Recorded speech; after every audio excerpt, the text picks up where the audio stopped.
Hello and welcome to Rajya Sabha Television, and this is our special show on India's fight against COVID-19. Now, in this particular show, we talk about various technological interventions which have been taking place since the time India started its fight against this dreaded disease, and there have been several aspects to it.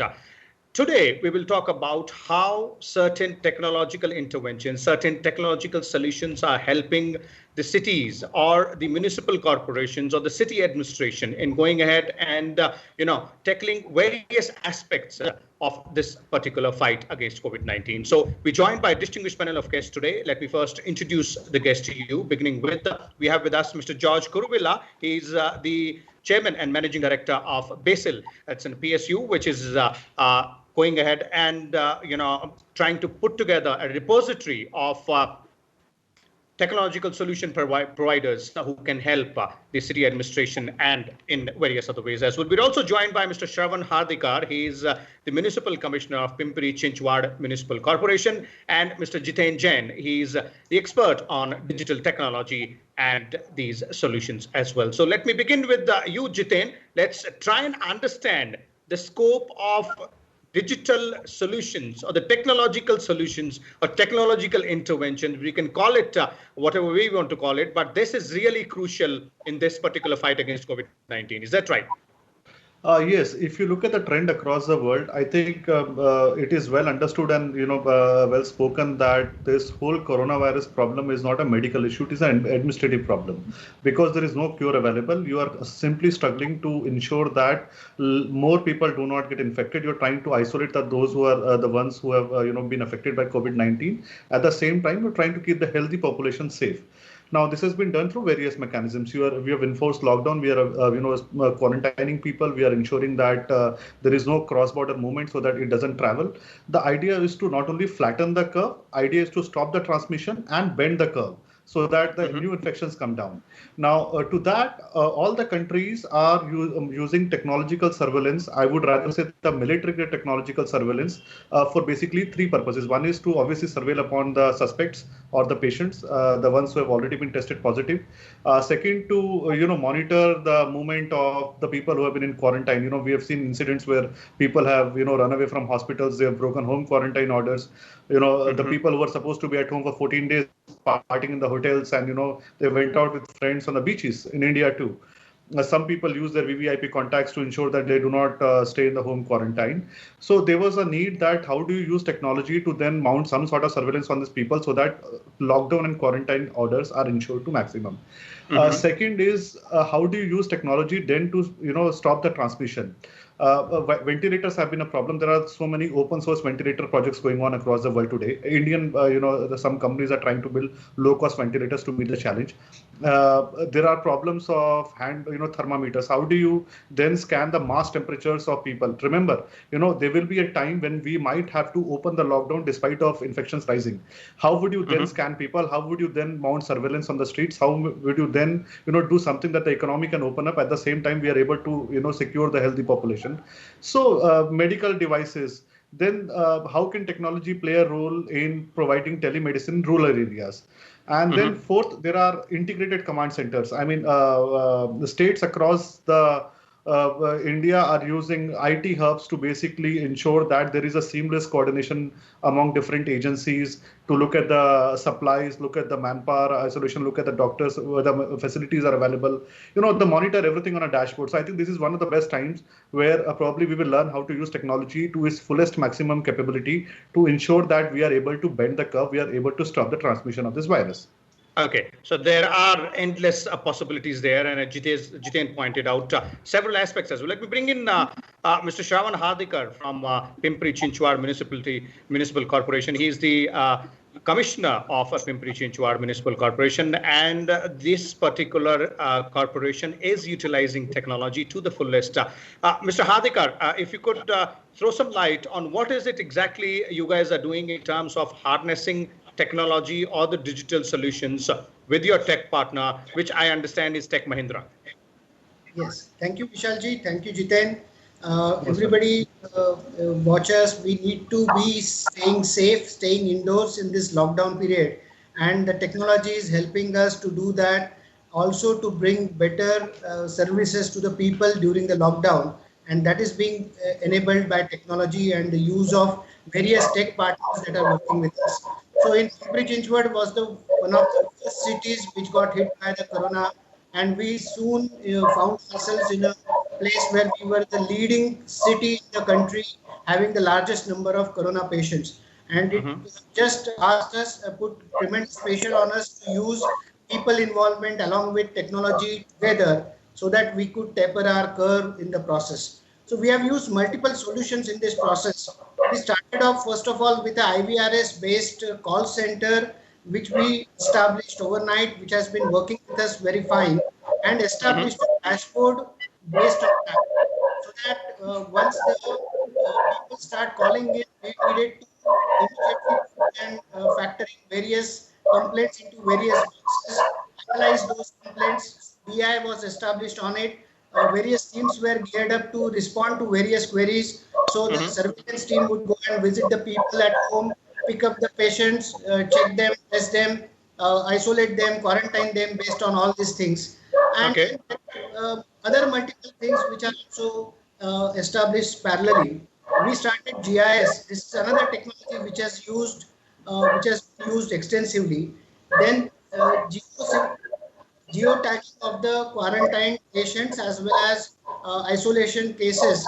As Jiten has already pointed out that they need to be tracked, they don't run away from the quarantine. All those things have been implemented by using various mobile-based technologies as well as physical devices. The location-based services are being used even to track the movement of our ambulances, the trucks that are being circulated, the various garbage lifting vehicles which are targeting biomedical waste getting generated in various hospitals, and its incineration is being ensured.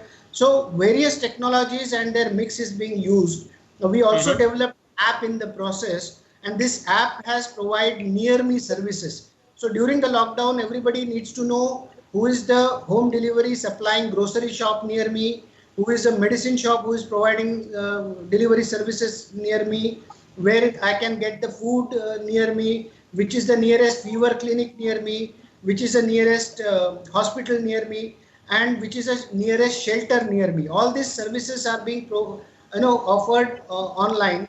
Then we have a technology by which we are able to map the heat maps of the cases and quarantine cases. With their location assessment, we are able to decide the hotspots and then decide the decision support is being provided by this GIS based technology, by which we are able to focus on the containment areas, critically analyze the behavior pattern of an individual patient, and based on that identify the perimeter for the close containment and the buffer zone around it. And because of it, we have been able to find out the high risk contacts very fast, very rapidly, isolate them, quarantine them, test them, and once they found positive, again we repeat this process again and again.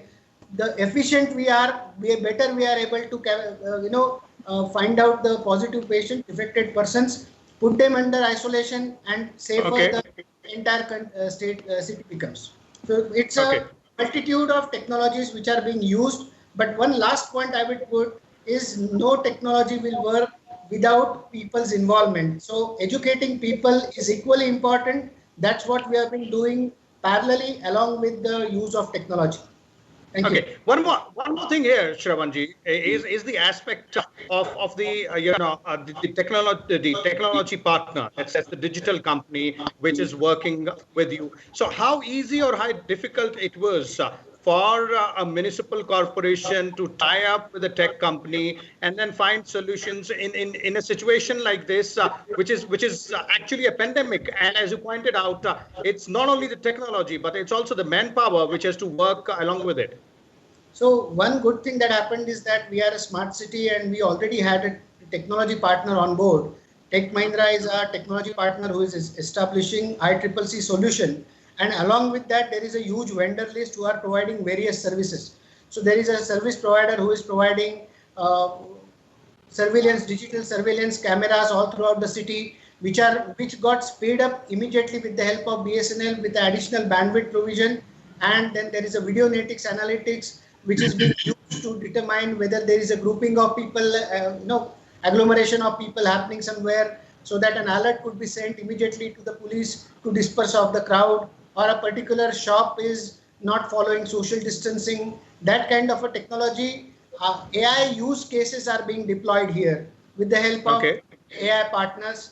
Then there are technology partners like Tech Mahindra's partner of Foxberry, who is providing us with an app. Then there are multiple partners who are location-based service providers. All these combined together, led by Tech Mahindra, it's an array of OEM providers who are providing us various services. And we had to come, respond very fast and develop our use cases in a short span of time. And that's where the ecosystem created with the help of multiple vendors is coming handy in such situation.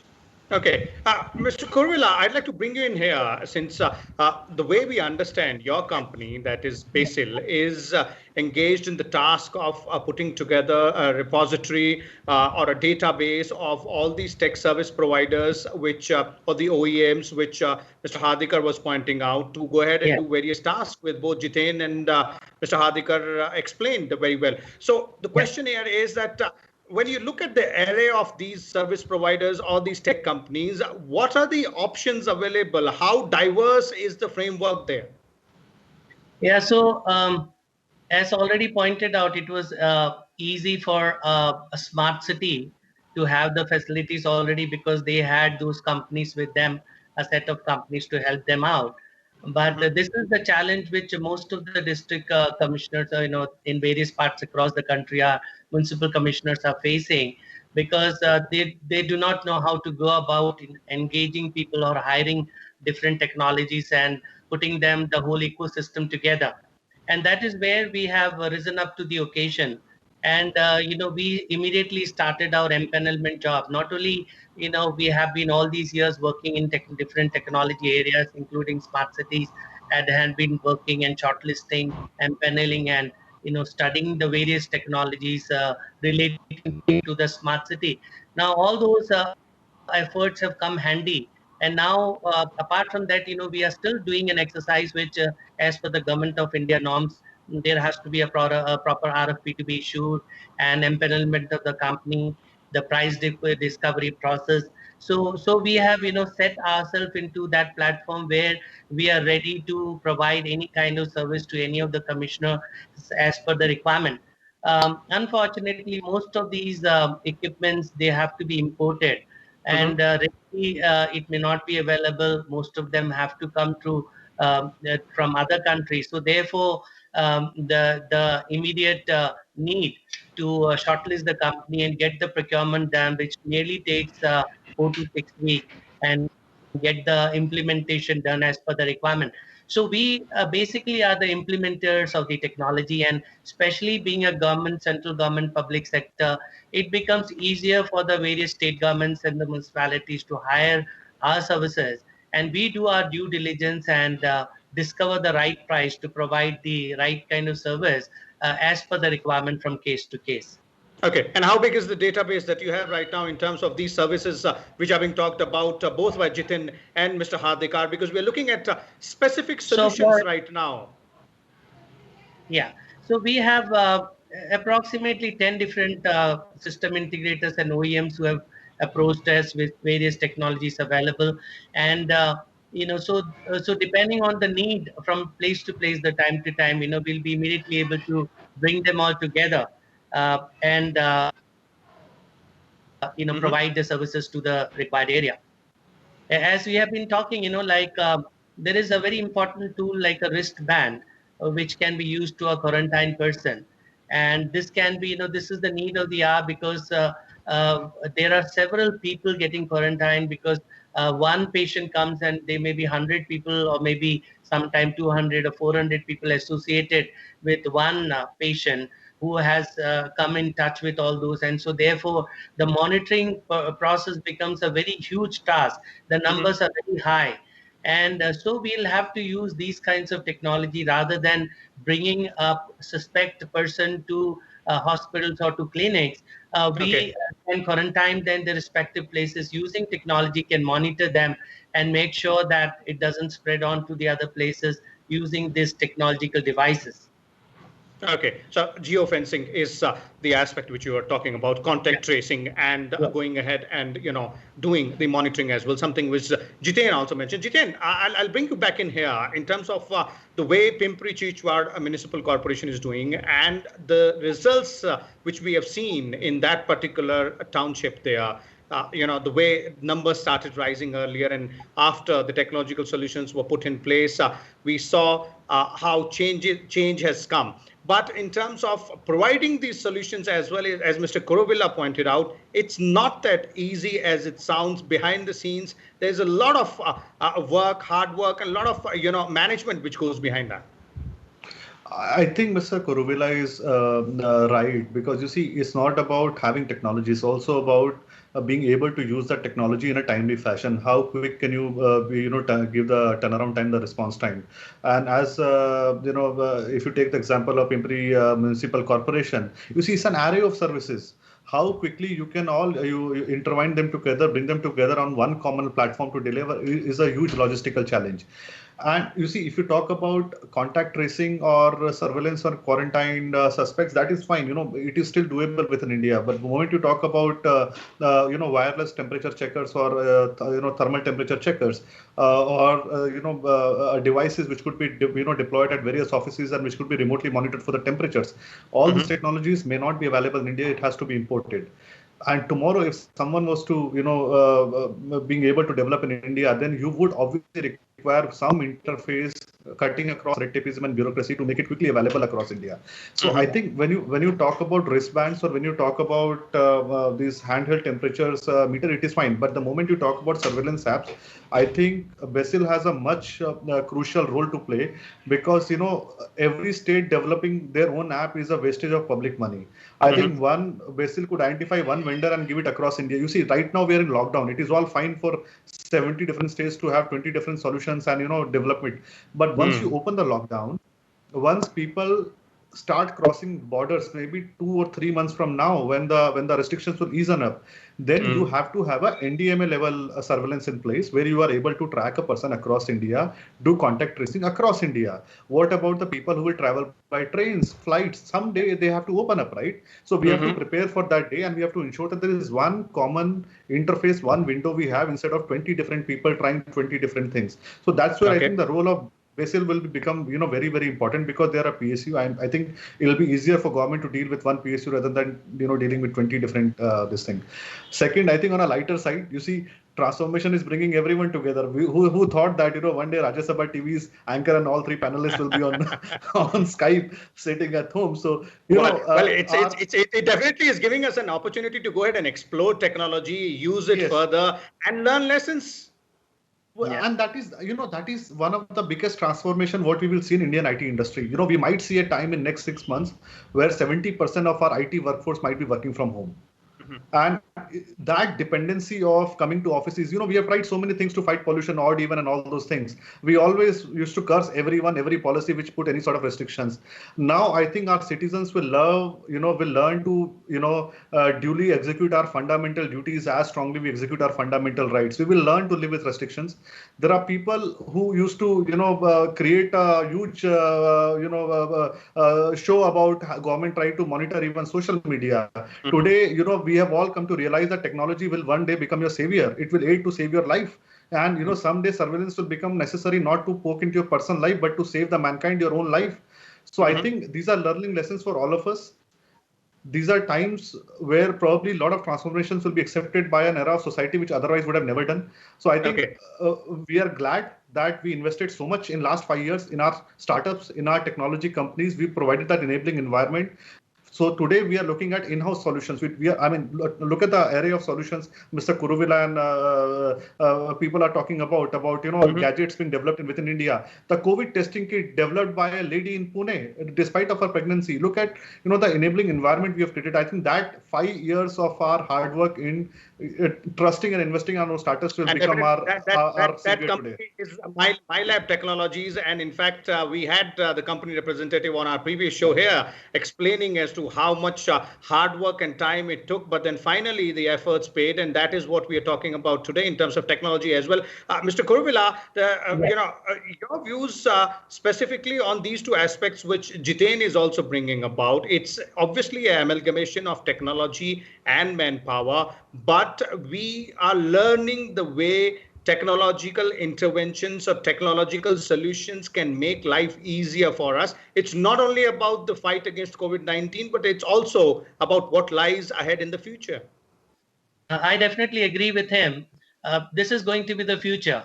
Though this particular pandemic has brought forth all this and we were not prepared to immediately get into it, but definitely it has hastened the whole process of digitization, which our Honorable Prime Minister has been talking right from the beginning.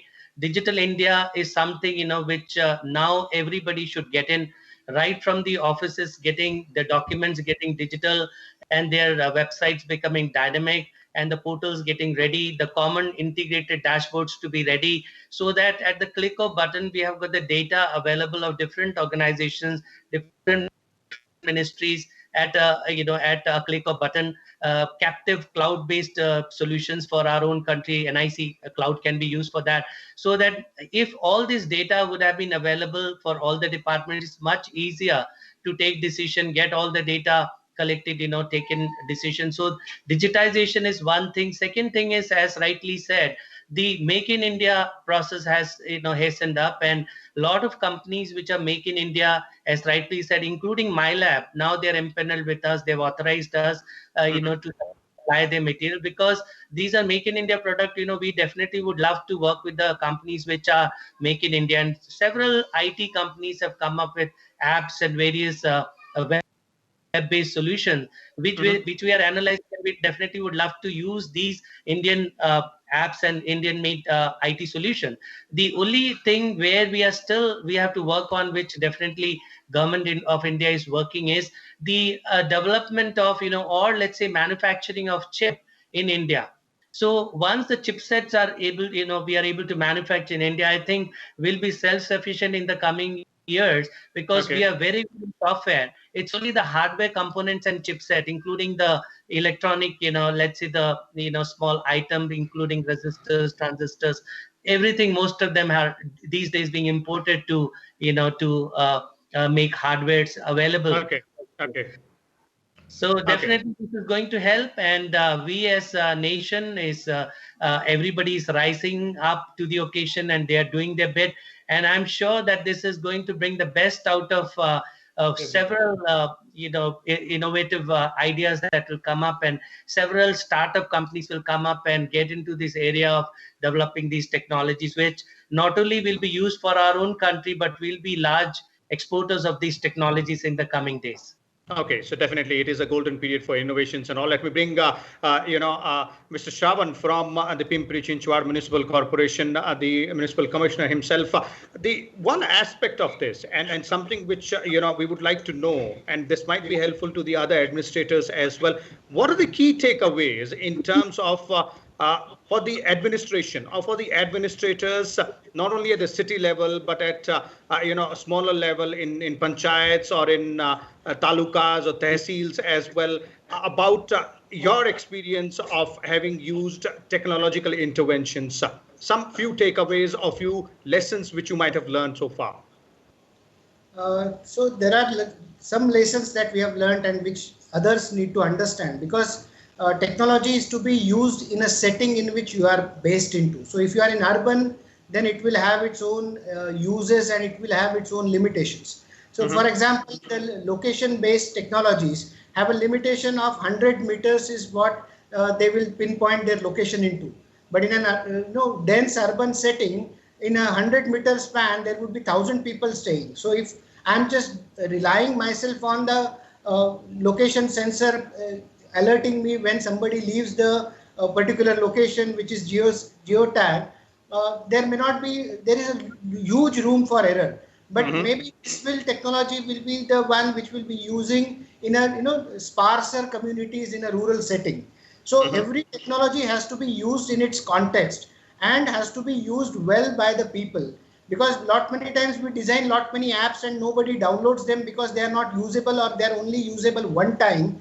Again, adoption is where we are missing the point. So I will go gungo over an app which is created and not downloaded more than 1% of the city population. It's no use. So eventually, whatever we are going to talk about as a technology has to be backed by people's support. Ease of adoption is what is the one crucial point I would like to say. Certain technologies like thermal guns are very good, but then better than that, how can we educate people to self-report their own temperature? Because I am the first sensor of my own body. I will body pain or anything. So as I said earlier also, every technology will go well only with people's participation and people's support and their digital readiness. Now this process of preparing people for coming changes and innovations also has to be hastened. We will have to talk to the rural masses. We will have to talk to the poor people and include them in the whole process of digital explosion. And sooner we do it, better it is going to be. Okay, the sooner we do it, better it is. Quick concluding comments from you, Jiten, before we bring this show to a close. I think, as I said that, we have to ensure that we do not reinvent the same wheel. So now, I mean, since central government has a Arogya Setu app, I think other states can do away with their own apps. The multiple apps will only lead to confusion and segregation of data. And it will, and then what will happen that, 20 people have 20 different things, but none of them will have a bigger picture. So I think it is time when the Disaster Management Act has been invoked. Any sort of surveillance, I'm all for it. So I'm not opposing it, but it should be done by NDMA. I think they can give partial access to state disaster management authorities. It can be given to district authorities. But let us have one common data pool so that, at policy level, at national level, we have a broader picture. We can give the, state level picture to different agencies. But we must ensure that we must all speak in one voice. We have to have one single interface of technology, one single solution available. It will save public money. And last, I think जितना हो सके हमको Indian लोगों से चाहे 2% 4% महंगा भी सामान हो, I think उनसे लेना चाहिए. Lockdown may have saved lives, but it is our duty to save our economy now. We should ensure that our money stays within India and our people, get business at the end of the day. Okay, definitely. And that's one aspect which we'll also talk about in the days to come. Thank you so much, Jiten out there, Mr. Kuruvilla from BECIL, and Mr. Hardikar, the Commissioner of Pimpri Chinchwad Municipal Corporation. Thank you for sharing your views and time with us. So there it is for our viewers, all the detailed aspects and an analysis of how technological interventions are being used, how technological solutions, different ways, different forms are able to go ahead and give us the way ahead in this particular crisis, the COVID-19 pandemic. There are lessons to learn and there are ways to do things as well. First and foremost among them is we will have to understand the technology and also understand the way it works, use it with a specific purpose and avoid duplication, as our experts are pointing out. We'll come back again tomorrow with a different topic and different set of guests. Till then, keep watching Rajya Sabha television. Stay home, stay safe, follow all the guidelines, and we'll definitely be victorious.